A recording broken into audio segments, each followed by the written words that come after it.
Okay, so thank you very much for the introduction, and thank you to the organizers for the opportunity to present my work.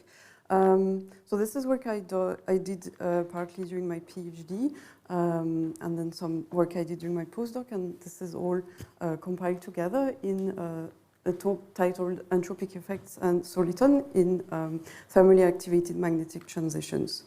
So, is it next? No. Sorry, yeah. So first some acknowledgements. So my PhD was supervised by Bob Stamps at the time, who was at the University of Glasgow, who is now in Manitoba, Canada, and then co-supervised by Ju Van Kim at C2N, University of Paris-Saclay, and I also collaborated with Dieter Zuss at the University of Vienna and his postdoc, Christoph Vogler. So the first part of this talk is about how one might compute the rate of a thermally activated magnetic transition. So as you all know, thermal activation is ubiquitous in magnetism. You can have, for instance, the example of the reversal of magnetization in a nanodisk used for magnetic tunnel junctions. You have the dynamical reversal of a vortex core, and you have nucleation, annihilation of magnetic skyrmions. So in the general case, you have two states, A and B, which are separated by an energy barrier, delta E. This energy barrier can be overcome under the effects of thermal fluctuations, and in a general case, you can describe the rate of the transition from A to B by the Arrhenius law, where we have an exponential Boltzmann factor, which depends on the energy barrier, and F0, a prefactor, which is commonly known as an attempt frequency. And this quantity is quite difficult to compute. So for this reason, a usual practice in magnetism is to assume that F0 is a characteristic timescale of the dynamics in the gigahertz to terahertz range. And so the knowledge of the energy barrier gives you access to the stability of the system. However, this picture is incomplete. So for a more complete treatment of rate constant, there are two main classes of methods.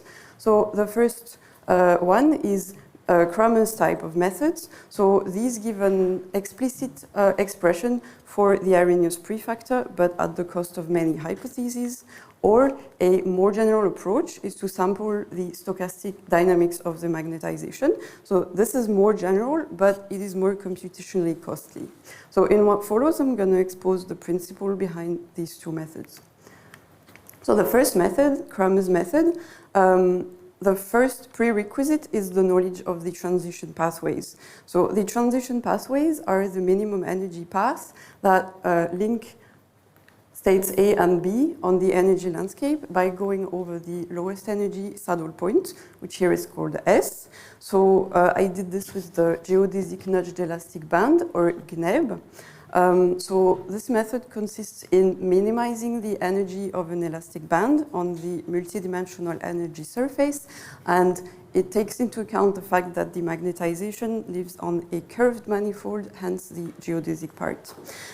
So once you have found your transition pathway, you have access to the energy barrier and the configuration at the saddle point. And then the next step is to evaluate the prefactor. So I did this using Lange's theory. So it is an extension of Kramer's rate to multidimensional systems. It relies on the following assumptions. So we assume no barrier recrossings, we assume quasi-equilibrium during the transition, and the theory is set in the intermediate to high damping regime. So given these hypotheses, the prefactor is made up of these two main contributions. You have lambda plus, which is a dynamical contribution, and it corresponds to the rate of growth of the unstable mode at the saddle point. And you have, what is more interesting here is omega 0, which is an entropic contribution. So omega 0 is computed by essentially constructing the energy Hessian, which is the matrix that contains the second derivatives of the energy with respect to all degrees of freedom of the system, and diagonalizing this matrix. And then your omega 0 term is essentially the ratio of the energy curvatures at A and S. So in that sense, it describes a change of volume available to thermal fluctuations when the system goes from A to S, and so it is an entropic contribution to the rate. Now the second method is the sampling of the stochastic dynamics of the system. So this is done by numerically integrating the stochastic Landau-Lifshitz-Gilbert equation, which describes the magnetization dynamics at finite temperature.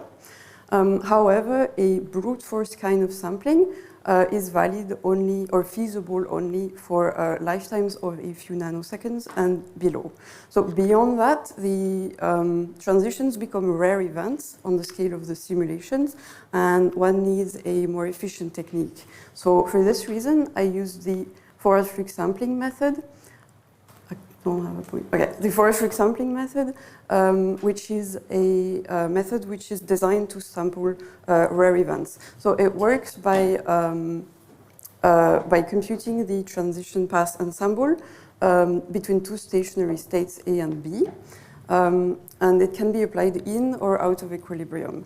So the method works by designing a set of interfaces in phase space between our states A and B, and then running Langevin simulation to compute a partial flux of trajectories of the system through each of the interfaces, and then the final rate constant is essentially a product of all the partial fluxes. So that's it for the methods, and in what follows I'm going to show how I applied these methods I just presented to evaluate the thermal stability of magnetic skyrmions. So we had a very good introduction on skyrmions in the previous talk, so this is just a brief introduction on one slide. So skyrmions are topologically non-trivial solitonic spin textures that carry an integer topological charge. They are at the nanometric scale, and they're typically stabilized by the Chiral-Jalushinsky-Moriya interaction, which emerges in the presence of broken inversion symmetry and spin-orbit coupling. They can be efficiently displaced by electric currents, and for all these reasons, they have been envisioned as information carriers in new spintronics devices, a famous example of which is the skyrmion racetrack. Now, in the continuum micromagnetic limit, skyrmions benefit from topological protection because of the topological charge, so they cannot be destroyed continuously. However, in reality, magnetic moments are localized onto atomic sites, and so the topological protection is not strict in the sense that skyrmions are then metastable. So they're separated from the collinear topologically trivial state by a finite energy barrier. And this barrier can be overcome by thermal fluctuations. And so in this context, understanding their stability is essential to use them in applications. So to describe the system, I use a Heisenberg-Hamiltonian model. So rapidly, the model contains a Heisenberg exchange term, Jalushinsky-Moriya interaction, a perpendicular magnetic anisotropy, and a Zeeman term. So the first step for evaluating skyrmion stability is to find the transition pathways. So I'm going to show a typical isotropic collapse type of pathway. So here you have a spin map. You have the energy profile with in red the topological charge, and this is a stereographic projection on the unit sphere, and this essentially gives you the topological charge. So the skyrmion just shrinks isotropically. As you can see, you unfold your topological charge, and then past the saddle point, we lose the topological charge and we annihilate the skyrmion. So now we have access to the saddle point configuration. We can compute the Hessian matrix of the energy at state A and S, and the eigenvectors of this matrix give essentially the eigenmodes of the Hamiltonian. So I'm showing you example profile of some modes in the metastable skyrmion states and at the saddle point. And as you can see, you can differentiate between two kinds of modes. You have the first few low energy modes, which are localized onto the skyrmions, and then you have modes which extend to the entire lattice and can be thought of as collective magnon excitations. So to compute the entropic contribution, we want the ratio of energy curvatures at A and S. So I'm showing these curvatures here. So they're simply ordered by increasing amplitudes. So as you can see, at A and S, we have essentially the same graph, except when you zoom in the lowest energy region, you have some discrepancies. And these discrepancies correspond exactly to the internal skyrmion modes, whereas when the curvatures are superimposed, it's the collective magnon modes. So then when you compute the ratio, naturally the furthest from one value you find is for the internal skyrmion modes. And so here I'm showing the cumulative entropic contribution. And bottom line is that the internal modes are the one that contribute the most in proportion to the prefactor. Now what this term means here, so we have omega 0, which is smaller than 1. And as I mentioned previously, you can write this as an exponential of some activation entropy. So omega 0 smaller than 1 implies the activation entropy is negative. So in other words, the entropy at the metastable skyrmion state is higher than at the saddle point. And the reason for this is that skyrmions have internal modes of deformations which are not present in the saddle point. So we refer to this as entropic narrowing in the sense that there is a bigger volume available to thermal fluctuations in the metastable well. And this essentially shows that skyrmions are or tend to be stabilized by entropy.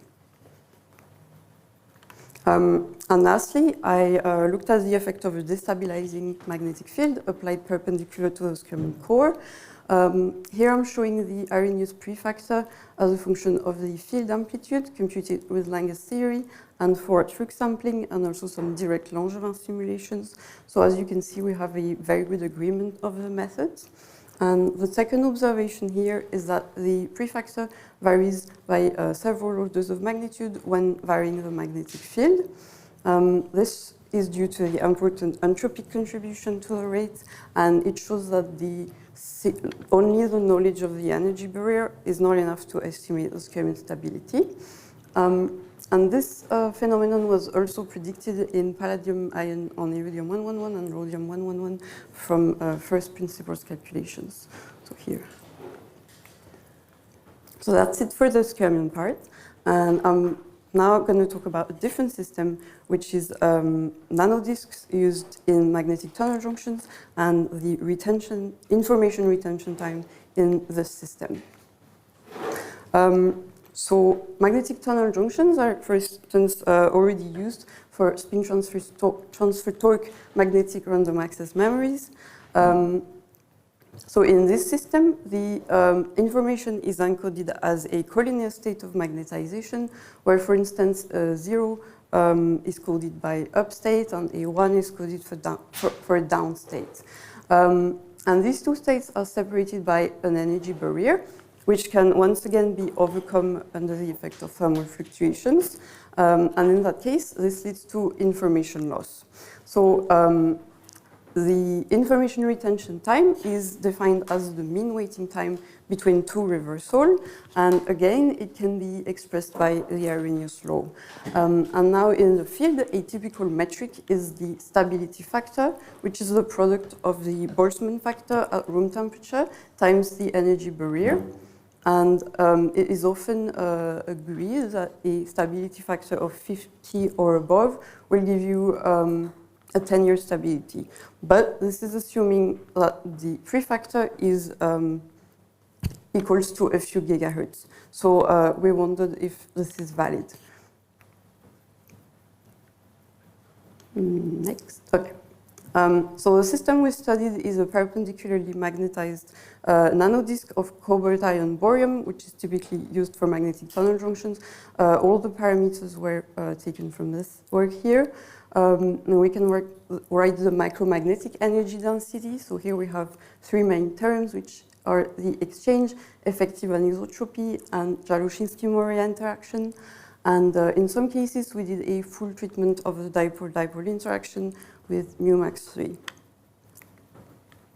So first, we computed the transition pathways. So in this system, the reversal of magnetization occurs with the propagation, the nucleation and propagation of a domain wall through the disk, and the state at the state with the domain wall in the center of the disk corresponds to the saddle point configuration.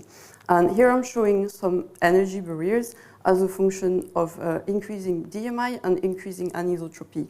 So as you can see, as I increase the DMI, I'm struggling, but as you increase the DMI, the energy barrier decreases, and it does so linearly with D.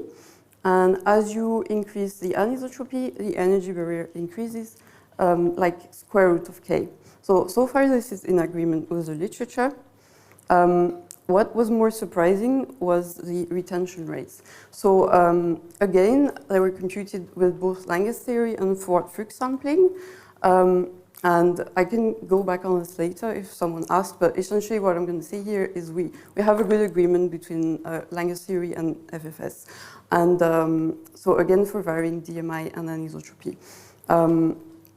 And the striking observation here is that the retention times are much shorter than what you would expect if you only use the energy barrier and you assume that the prefactor is 1 gigahertz. So here, the maximum stability you could expect is 10 to the 8 seconds, and in reality, it's about 10 seconds for a stability. So the energy barrier around here is 40 kBT. And the reason for this is, again, the prefactor. So here I'm showing the prefactor as a function of increasing DMI and anisotropy. And once more, we have variation of the prefactor over many orders of magnitude with the material parameters.